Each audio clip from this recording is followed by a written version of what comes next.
Really happy to meet all of you. I don't know if I should cease speaking or let Maharaj say something. Well, maybe you could end by telling another story about Prabhupada. You had so much association with him.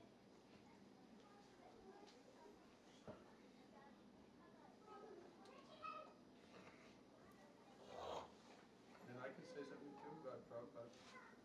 People always like to hear our exchanges with Prabhupada. And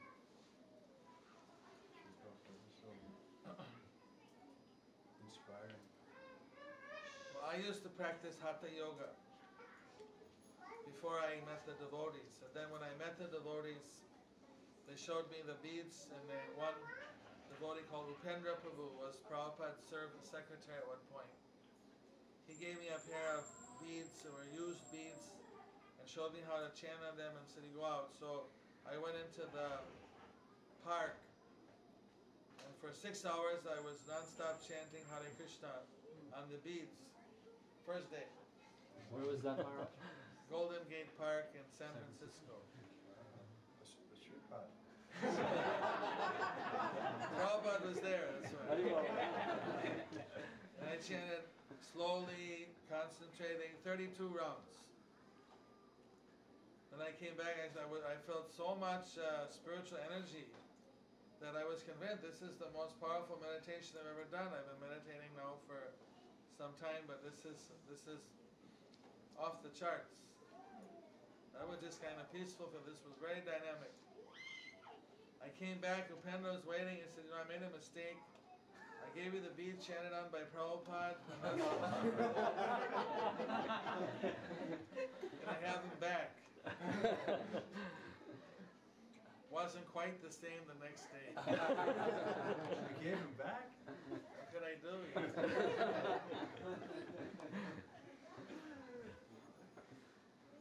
Should have stolen him or what? Just a humble, you know. Then I went to see Prabhupada in Montreal. That he had lost his visa for America, so he was in Montreal. And then when I was sitting in the temple, because I shaved up on the Rath Yatra day. Jayananda Prabhu shaved me up. Then I flew to Montreal. I was sitting in Prabhupada giving class. And then he looked at the end of class, he said, "Who is that?" Someone said, "He's Bhakta Jay from San Francisco." He said, "Okay, have him come and take lunch with me tomorrow." I'm getting a lot of mercy, right? And at that time, Gargamuni and Brahmananda also showed up. Brahmananda from New York and Gargamuni also from LA or from San Francisco. So all three of us were taking prasadam. But I was very skinny in those days. Only like 60 kilos. Which is, anyway, kilo, you can multiply 2.2. So, they fed me so much prasadam.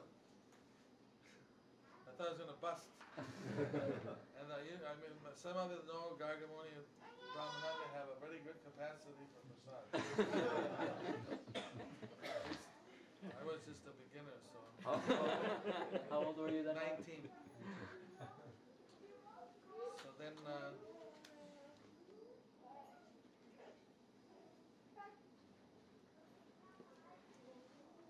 that time, this Jaya, what's her name? Govinda Dasi was Prabhupada's, one of Prabhupada's secretaries. So somehow I got engaged. That when all the secretaries went out to shop for Prabhupada, I could sit outside his door in case he ever wanted something. He'd ring the bell. 90% he never wanted anything. But one time he rang the bell, I came, and he had picked up one cockroach. Somehow a cockroach got in his room. And he opened the window and he spoke to the cockroach. "I'm going to give you the whole world. While you're cooped up in this little room, you can have the whole world to enjoy," and threw it out.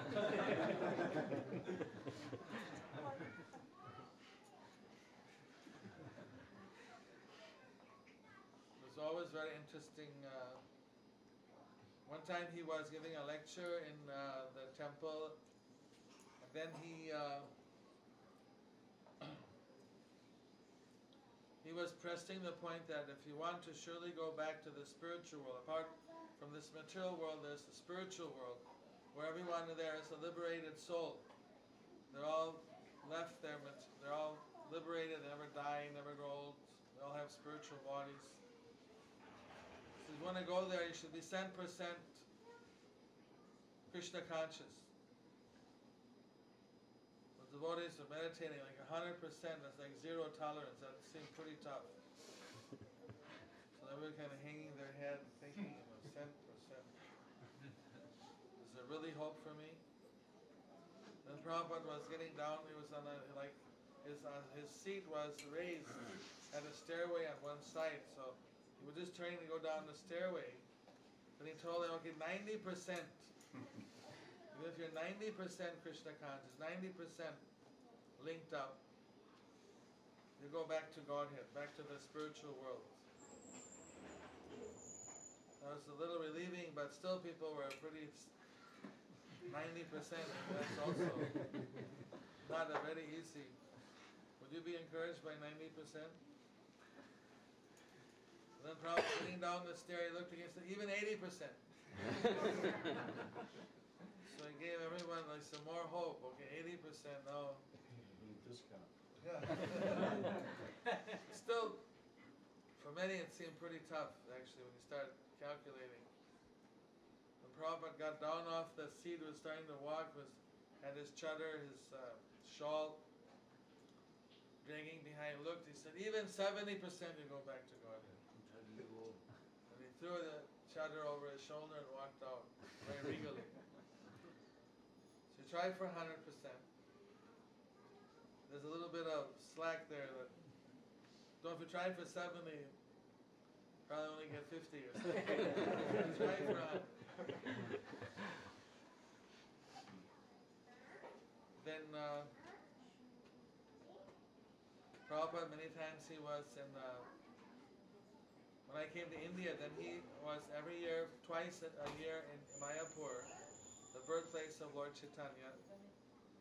And he would spend like about a month and a half in somewhere between September and November. And he would translate them. Then he would come again at the birth time of Lord Chaitanya in March and spend 2 weeks when all the devotees came from around the world. So, someone had told me, they gave me a tip that when you go to see the spiritual master, you should first humble yourself. Then you should glorify the spiritual master. Then you should ask for a blessing. So then I would every day go and see Prabhupada in his room, and then I would say, Prabhupada, I'm most fallen, I'm a very big fool, and you're very merciful to the fallen, and please give me your mercy that I can serve you. Things like every day would be something different, but then you learn that the spiritual master is not like a robot. It's not an animatronic. Like there are a lot of animatronics here in the Magical Kingdom and the Universal Studios and everything, but he's a person. So when I bow down and say, Prabhupada, I'm a great fool, I'm a fool, then he said, yes.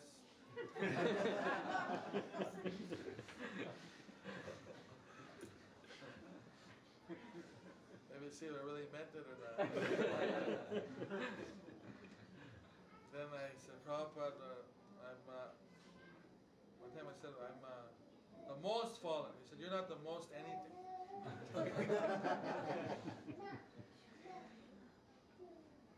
And once I said, Prabhupada, I want to serve you life after life. And he said, why do you want to make me come back?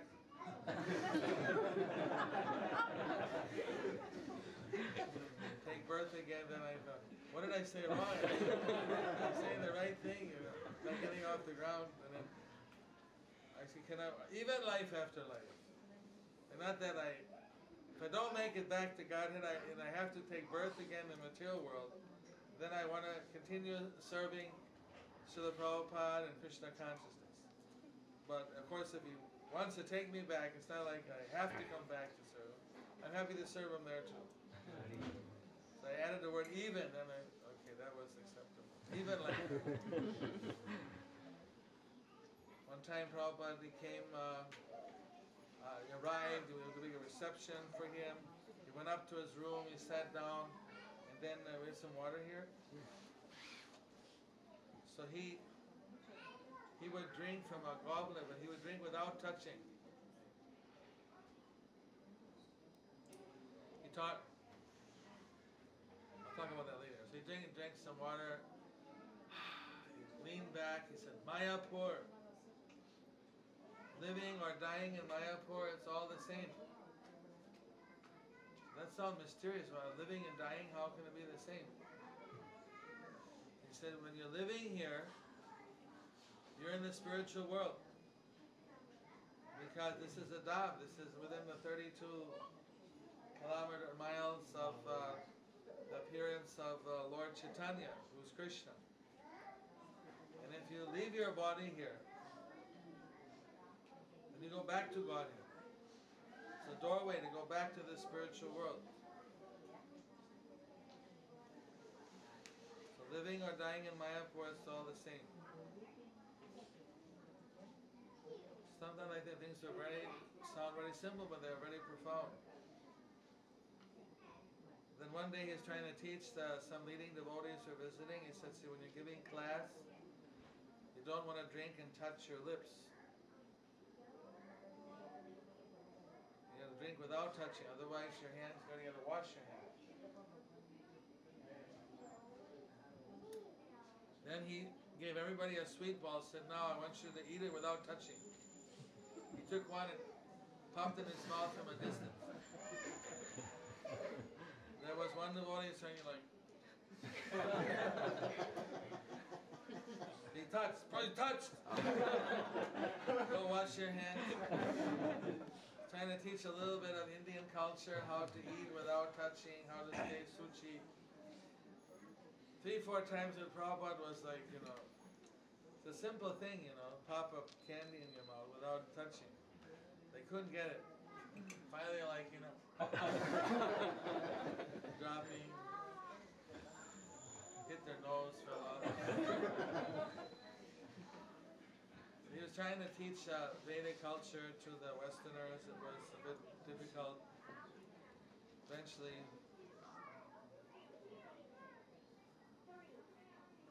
some of them got the idea, but Prabhupada was very merciful. He was always checking up on us. One time we were in the only building and there was open fields, no one around. We'd been robbed once attacked by robbers. So he had a night guard, the devotees take shift and be up with night guard. He got some shotguns from the government. It's a big thing in India, don't get guns easy, you have to go through a whole, it's not like America. It's pretty tough to get a license. So then one devotee told me that he was on the guard. He's walking around the building and the veranda. He sensed that somebody was there. He took his flashlight, shined it, and there was Prabhupada kneeling down under the stairway. And he got up very gracefully. I was just checking on you.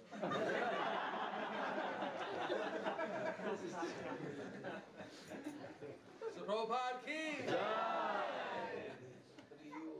a few pastimes. Now we can hear from his holiness. Can you tell me the pastime of the milk as high as possible? The Prabhupada was brought milk. He liked to take hot milk at night. But the milk was, he said, it's not hot enough. They said, how hot do you want it? He said, as hot as possible. So he took the milk down and boiled it, steaming, brought it up. The Prabhupada picked the glass. It was so hot it burned his hand. He said, it's too hot. And they said, well, Prabhupada said, as hot as possible. He said, yes, but not impossible. It's not as possible to drink.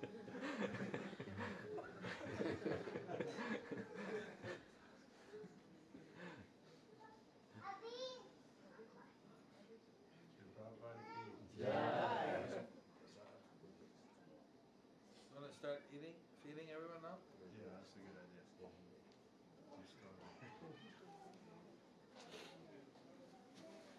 I'll tell one pastime about eating.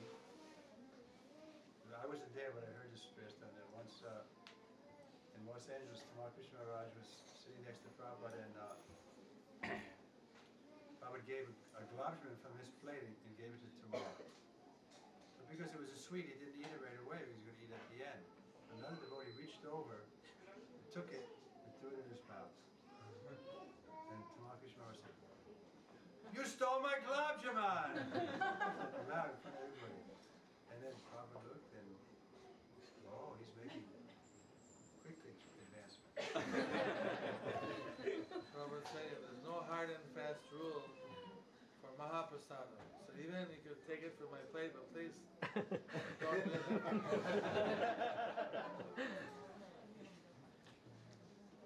So maybe Bhagavan Acharya will say